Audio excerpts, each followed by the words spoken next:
ప్రస్తుతం పడమటి Sandhyaragam serial G తెలుగులో రాత్రి 8 PM స్లాట్లో ప్రసారం చేస్తున్నారు. ప్రజెంట్ ఎపిసోడ్స్ ఈ సీరియల్ చాలా ఇంట్రెస్టింగ్గా కొనసాగుతున్నాయి. అయితే పడమటి సంధ్యారాగం సీరియల్ అప్కమింగ్ ఎపిసోడ్స్లో ఎవరు ఊహించని ట్విస్ట్ రాబోతుంది. అదేంటంటే ఇంతకుముందు ఎపిసోడ్స్లో కిషోర్ క్యారెక్టర్ చనిపోయినట్టు చూపిస్తారు. అయితే కిషోర్ క్యారెక్టర్ మళ్ళీ అప్కమింగ్ ఎపిసోడ్స్లో రీఎంట్రీ ఇవ్వబోతున్నారు. అంతేకాకుండా మొదటగా కిషోర్ క్యారెక్టర్లో అనిల్ నటించారు. అనిల్ కిషోర్ క్యారెక్టర్ని తప్పుకున్న తర్వాత ఆ క్యారెక్టర్లో విజయ్ నటించారు.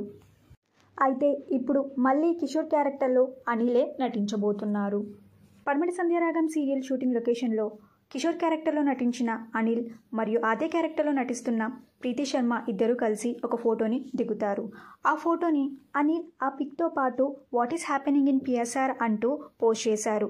దీన్ని బట్టి చూస్తే కిషోర్ క్యారెక్టర్లో మళ్ళీ అనిల్ అల్లం ఎంట్రీ ఇస్తున్నట్టుగా తెలుస్తుంది. ఇక అప్కమింగ్ ఎపిసోడ్స్లో కిషోర్ ఎంట్రీ తర్వాత అసలు నిజాలు బయట పెట్టే ఎపిసోడ్స్ రాబోతున్నాయా లేకపోతే వేరే ట్విస్ట్ ఏమన్నా ఉందా అనేది చూడాలి. ప్రజెంట్ ఎపిసోడ్స్ చూస్తే ఆద్య అమెరికా వెళ్ళిపోతున్నట్టుగా చూపిస్తారు. ఒకవేళ కిషోర్ ఎంట్రీ తర్వాత కిషోర్ మరియు ఆద్య అమెరికా వెళ్ళిపోతారా అనేది చూడాలి. పడమటి సంధ్యారాగం సీరియల్లో కిషోర్ క్యారెక్టర్ మళ్ళీ రీఎంట్రీ ఇవ్వడం మీకు ఎలా అనిపిస్తుందో కామెంట్ చేయండి. ఈ వీడియో మీకు నచ్చితే లైక్ చేసి షేర్ చేయండి. ఇలాంటి మరిన్ని సీరియల్స్ లేటెస్ట్ అప్డేట్ కోసం dream Telugu fact channel subscribe చేసుకొని పక్కన బెల్ ఐకాన్ని యాక్టివేట్ చేయండి. Thank you for watching.